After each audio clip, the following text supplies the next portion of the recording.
Olá, amigos! Esta é mais uma postagem para o canal Esquerda Autocrítica, sempre pedindo o favor de nos ajudar a aumentar o nosso alcance. Se inscreva, siga, curta e divulgue para os seus amigos, parentes e conhecidos. Hoje teremos um importante alerta. Acabamos de ler um excelente artigo do famoso intelectual português Boaventura de Souza Santos, sobre as manifestações do último domingo. Boaventura fala que devemos levar a sério os protestos, que são organizados e feitos de forma legítima, embora baseados em ideias equivocadas. O objetivo é criar um caos e favorecer um golpe para tirar Lula, com a crença de que a presidência da República foi entregue a alguém considerado como um bandido perigoso pelos manifestantes. As consequências destes protestos podem ser piores do que imaginamos. Enfim, achamos interessante reproduzir alguns pontos. Para isso, vou entregar a leitura para outra voz, para que possa soar melhor, já que está escrito no português lusitano. Pedimos licença para publicar trechos relevantes do texto, já publicado em vários sites progressistas. Bom, com vocês, o mestre Boaventura. Olá. Um abraço a todos do portal Esquerda Autocrítica. Vamos reproduzir trechos do texto do intelectual Boaventura de Souza Santos, nosso conterrâneo.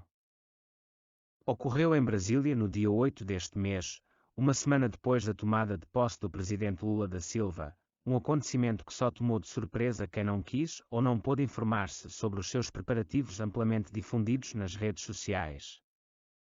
A ocupação violenta dos edifícios do Poder Legislativo, Executivo e Judicial e dos espaços circundantes, bem como a depredação de bens públicos existentes nestes edifícios por parte de manifestantes de extrema-direita, configuram atos de terrorismo planeados e minuciosamente organizados pelos seus cabecilhas.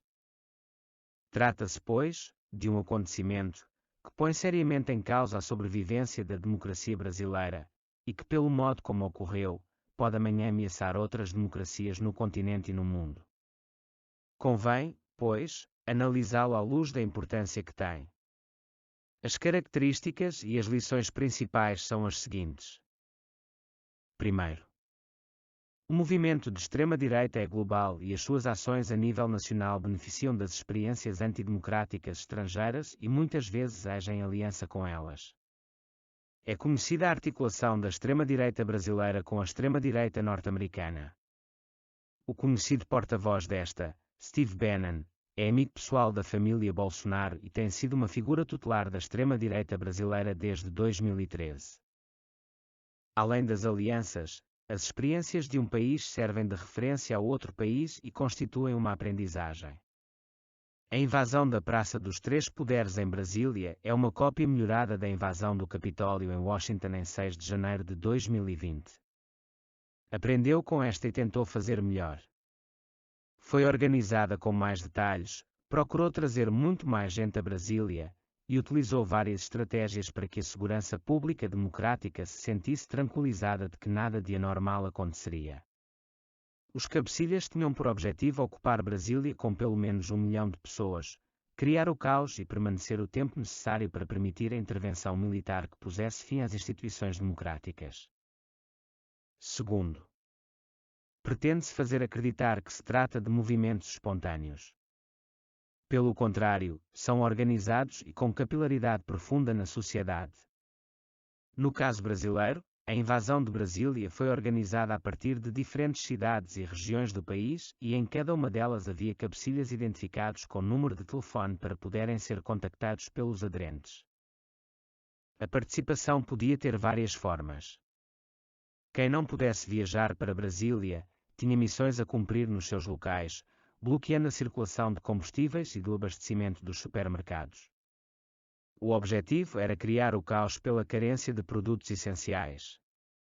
Alguns se lembrarão das greves de camionistas dos combustíveis que precipitaram a queda de Salvador Allende e o fim da democracia chilena em setembro de 1973.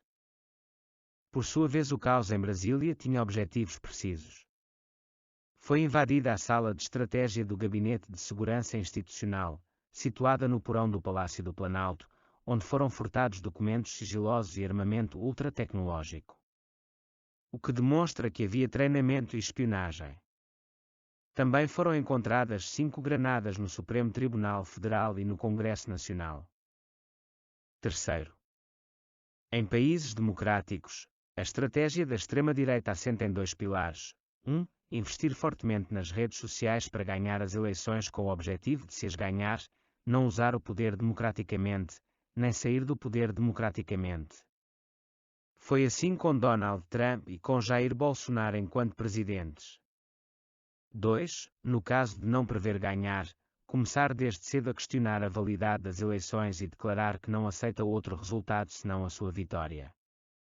O programa mínimo é perder por pequena margem para tornar mais convincente a ideia da fraude eleitoral. Foi assim nas últimas eleições nos Estados Unidos e no Brasil. 4. Para ter êxito, este ataque frontal à democracia necessita de ter o apoio de aliados estratégicos, quer nacionais, quer estrangeiros.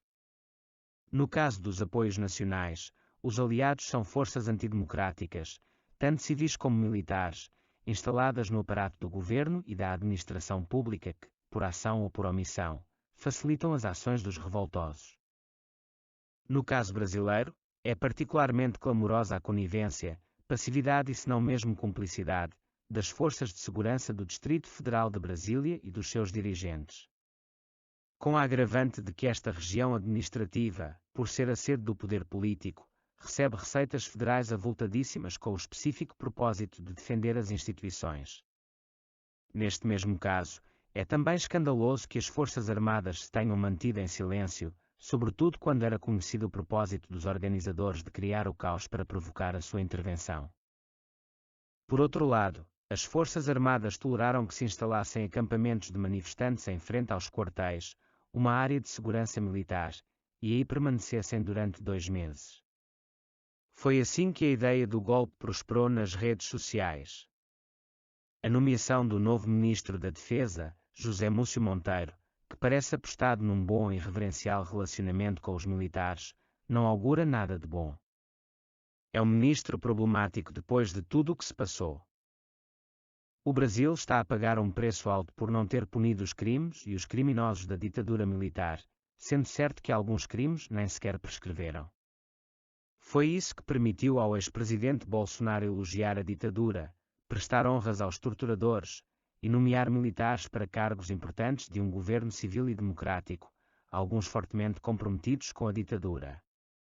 Só assim se explica que se fala hoje de perigo de golpe militar no Brasil, mas não no Chile ou na Argentina.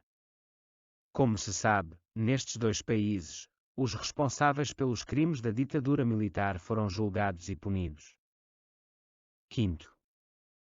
Para além dos aliados nacionais, são cruciais os aliados estrangeiros. Tragicamente, no continente latino-americano, os Estados Unidos têm sido tradicionalmente os grandes aliados de ditadores, quando não mesmo os instigadores dos golpes contra a democracia. Acontece que, desta vez, os Estados Unidos estiveram do lado da democracia e isso fez toda a diferença no caso do Brasil. Estou convencido de que se os Estados Unidos tivessem dado os habituais sinais de encorajamento aos candidatos a ditadores, estaríamos hoje perante um golpe consumado. Infelizmente, e à luz de uma história de mais de 100 anos, esta posição dos Estados Unidos não se deve a um repentino zelo da defesa internacionalista da democracia. A posição dos Estados Unidos foi estritamente determinada por razões internas. Apoiar o bolsonarismo no Brasil era dar força à extrema-direita trumpista estadunidense, que continua a acreditar que a eleição de Joe Biden foi o resultado de fraude eleitoral, e que Donald Trump será o próximo presidente dos estadunidenses. Aliás, prevejo que manter uma forte extrema-direita no Brasil seja importante para os desígnios da extrema-direita norte-americana nas eleições de 2024. É de prever que se pretenda criar uma situação de ingovernabilidade que dificulta ao máximo a atuação do presidente Lula nos próximos anos. Para que isso não aconteça, é necessário que os golpistas e depredadores sejam duramente punidos. E não só eles, mas também os seus mandantes e financiadores. 6.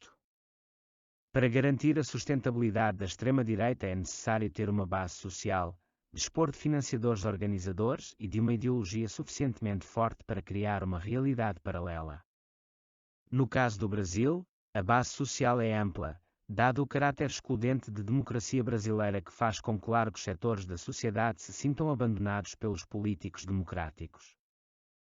O Brasil é uma sociedade com grande desigualdade socioeconômica, agravada pela discriminação racial e sexual. O sistema democrático potencia tudo isso, ao ponto de o Congresso brasileiro ser mais uma caricatura cruel, do que uma representação fiel do povo brasileiro. Se não for objeto de profunda reforma política, será a um prazo totalmente disfuncional. Nestas condições, há um amplo campo de recrutamento para mobilizações de extrema-direita. Obviamente que a grande maioria que delas participa não é fascista. Apenas quer viver com dignidade, e desacreditou que isso seja possível em uma democracia. Os financiadores organizadores parecem ser, no caso do brasileiro, setores do baixo capital industrial, agrário, armamentista e de serviços que foram beneficiados pela desgovernação bolsonarista, ou com cuja ideologia mais se identificam. No que respeita à ideologia, ela parece assentar em 3 pilares principais. Em primeiro lugar, a reciclagem da velha ideologia fascista, ou seja, a leitura reacionária dos valores de Deus, pátria e família, a que juntam agora a liberdade. Trata-se sobretudo de defender incondicionalmente a propriedade privada. Em segundo lugar, a ideologia implica a necessidade de criar inimigos a destruir. Os inimigos têm várias escalas, mas a mais global e abstrata é o comunismo.